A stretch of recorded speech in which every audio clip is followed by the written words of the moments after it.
بیٹا طبیعت کیسی ہے؟ ارے ماں سوچو تو صحیح، بیٹے کا کام تھا ماں سے پوچھنا کہ ماں تمہاری طبیعت کیسی ہے، ماں پوچھتی ہے بیٹا تم کیسے ہو؟ ہم نے راتوں کو اٹھ کر ماں کو جگایا، ماں پیٹ میں درد ہے، کبھی ماں نے ہمیں بتایا کہ میرے پیٹ میں درد ہے؟ بیٹا اپنی تکلیفیں سہتی رہی، اپنی تکلیفیں سہتی رہی، مگر ہمیں راحتیں پہنچاتی رہی۔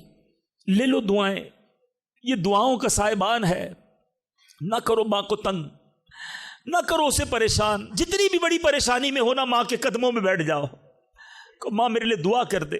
تمہاری ماں نے دعا کر دی نا، یہ عرش تک جاتی ہے۔ اور ایک اور بات بتا دوں، کچھ دعائیں وہ ہیں جو ہم کہتے ہیں ماں دعا کر دو، ابو دعا کر دی، یہ الگ بات ہے، وہ کرتے ہیں۔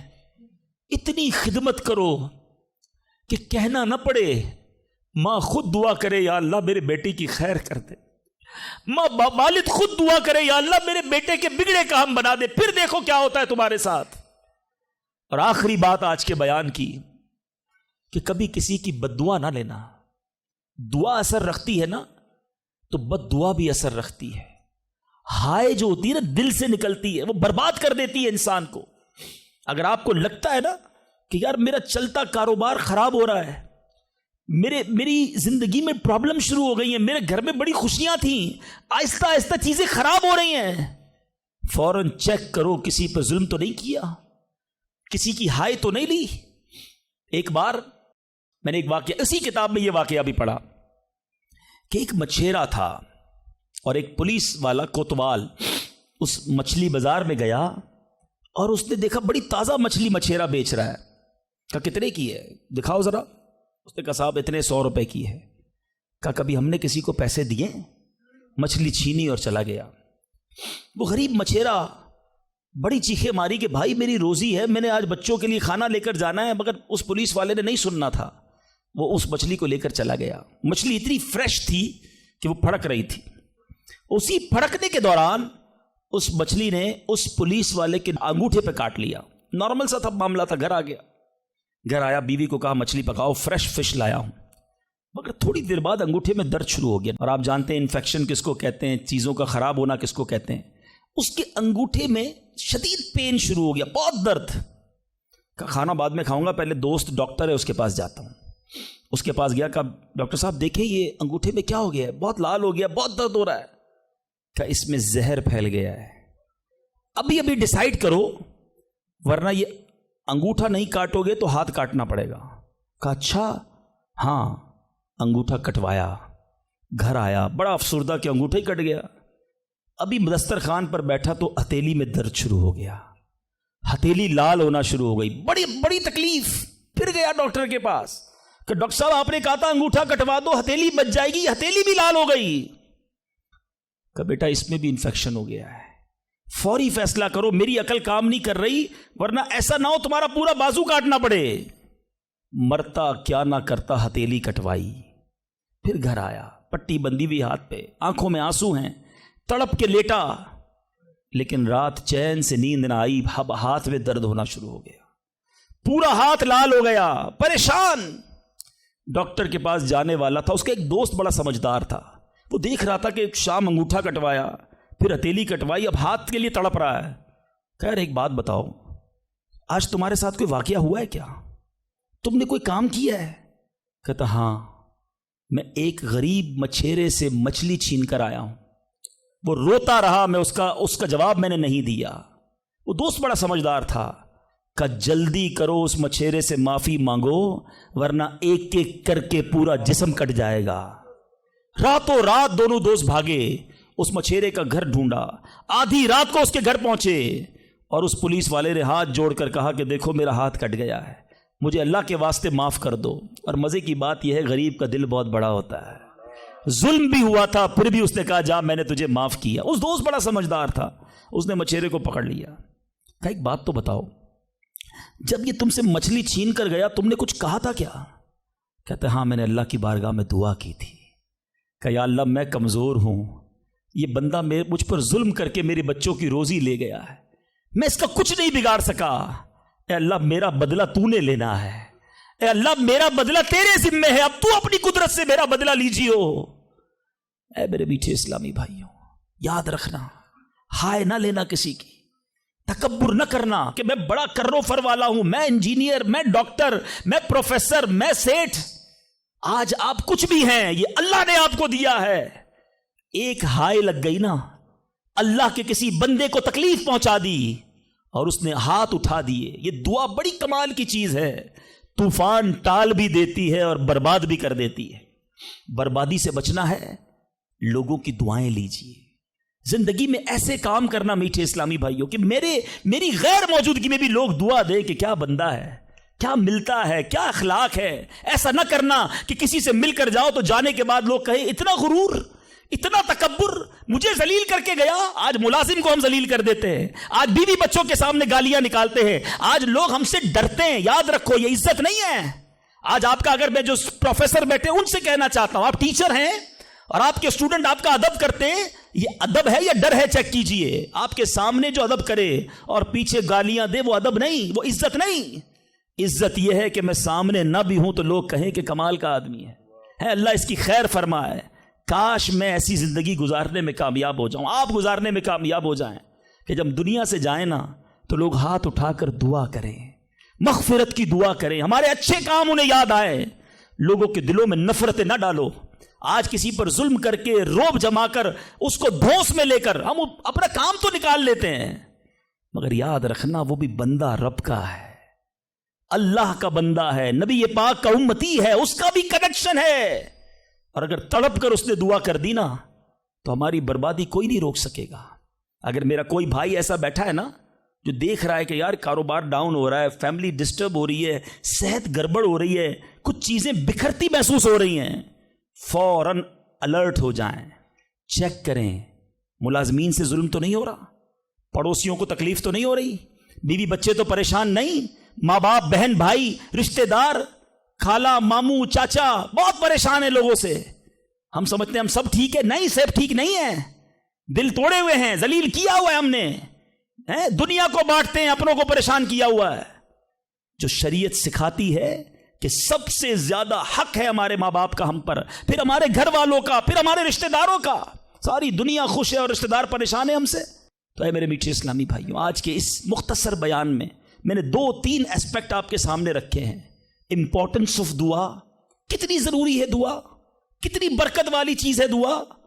گھبراؤ نہیں، مانگو اللہ سے، ڈرو نہیں، کنجوسی نہیں کرو، ادب سے مانگو، فوکس کے ساتھ مانگو، یقین کے ساتھ مانگو، جتنا مانگنا ہے مانگو۔ اور دوسری بات، حرام سے بچنا ہے تاکہ دعائیں قبول ہوں، اور نہ ملے تو شکوہ نہیں، ہر حال میں اللہ کا شکر ادا کرنا ہے۔ اور آخری بات، ہائے نہیں لینی، تکلیف نہیں پہنچانی۔ اللہ تعالیٰ مجھے اور آپ کو مسلمانوں کا خیر خواہ بنا دے، مسلمانوں کے دلوں میں خوشی داخل کرنے والا بنائے، اور یہی دعوت اسلامی کا میسج ہے۔ ہم میلاد منانے جمع ہوئے ہیں، نبی پاک کے گویا میلاد کا مہینہ آ گیا، کیا کیا میرے آقا نے ساری زندگی؟ محبتیں، پیار، نرمی، شفقت، جانوروں کے ساتھ اچھا سلوک۔ اللہ کے حبیب جانوروں پر ظلم کرنے سے منع کرتے، آج ہم انسانوں پر ظلم کر رہے ہیں، آج لوگوں پر لڑائیاں کر رہے ہیں، جھگڑے کر رہے ہیں۔ ایک غلطی معاف کرنے کے لیے بندہ تیار نہیں ہوتا، کہتا نہیں جناب اینٹ کا جواب پتھر سے دوں گا، اس نے مجھے کیسے گالی نکالی، جانتا نہیں میں کون ہوں۔ بھول گئے؟ سلام اس پر کہ جس نے گالیاں سن کر دعائیں دیں، سلام اس پر کہ جس نے خوں کے پیاسوں کو کبائیں دیں۔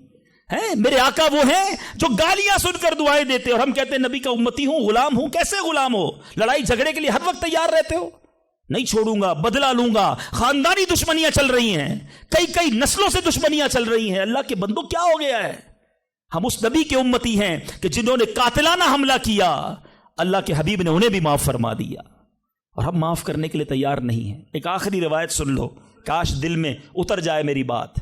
اللہ کے حبیب علیہ الصلوۃ والسلام فرماتے، جس کا مضمون ہے جو معاف نہیں کرتا اسے معاف نہیں کیا جائے گا، اور جو رحم نہیں کرتا اس پر بھی رحم نہیں کیا جائے گا۔ مرضی ہے آپ کی، نہ کریں معاف، کریں دشمنیاں، قیامت کے دن تیار رہنا، پھر ہمیں بھی معاف نہیں کیا جائے گا۔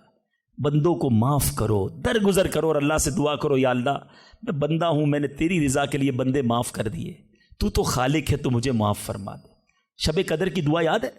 اللہم انک عفو کریم تحب العفو فاعف انی، مانا تو سمجھو کیا پیاری دعا ہے، اللہ تو کریم ہے، تو معاف کرنے والا ہے، معافی کو پسند کرتا ہے، مجھے بھی معاف کر دے. ہیں اللہ کو عرض کر رہے، یا اللہ تو معافی کو پسند کرتا ہے، خود معافی دینے کے لیے تیار نہیں ہے، نہ ملازم کو، نہ بیوی کو، نہ ساس کو، نہ بہو کو، لڑائی جھگڑے لگے ہوئے سب کے.